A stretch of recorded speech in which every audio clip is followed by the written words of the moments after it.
Hi, this is Eric Martin with Board Game Geek News, and I'm going to be looking at Onitama by Shinpai Sato and Conception.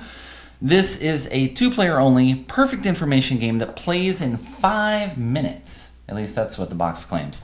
And what's funny is it actually works, because this is a perfect information game in which the information is perfect only at the time you're actually making the move. So how does this work? Well, we've got these 15 action cards, and for a game you're going to shuffle up the cards and lay out 5, 2 on the opponent's side, 2 on your own side, and 1 in the action queue. And the rest you don't even use. On a turn, player is going to use one of these actions to move either their onmyo, which works like a king, or one of their pawns. And you can see the possible movements here. The monkey lets someone move to the right on one of those 3 spaces, the horse, one of the 3 front spaces.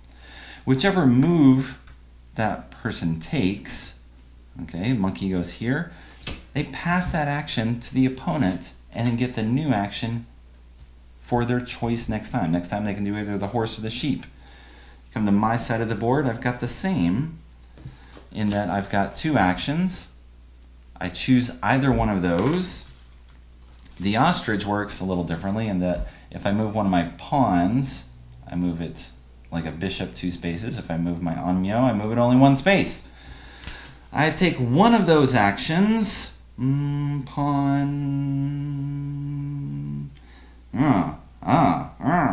do that with the boar. And get this here.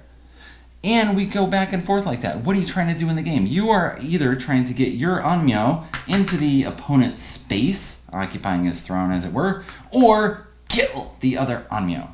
That's it. That's all we're trying to do in this limited 5x5 board. So that's the course of the game. And it really does play out in 5 minutes with your 5 actions and your 5 pieces on a 5x5 board with a 5-minute playing time, and that's it for the 5s. Maybe they should call this Go for a 5. Onitama works really interestingly because, of course, you get 5 actions each game. Sometimes there'll be new ones that you haven't seen before, or they repeat.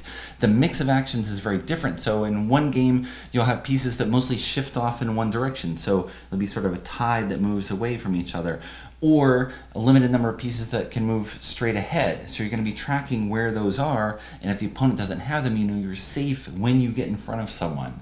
Except, of course, if they can attack from another angle, and you can try to track all this. Now, don't listen to me for strategy information. I played this 5 times on a copy that was purchased at Game Market, and I think I've won once. I'm so far pretty terrible at this game. But it's a really nicely designed, tight, 2-player, sort of perfect information game that's pretty perfect, but not information filled.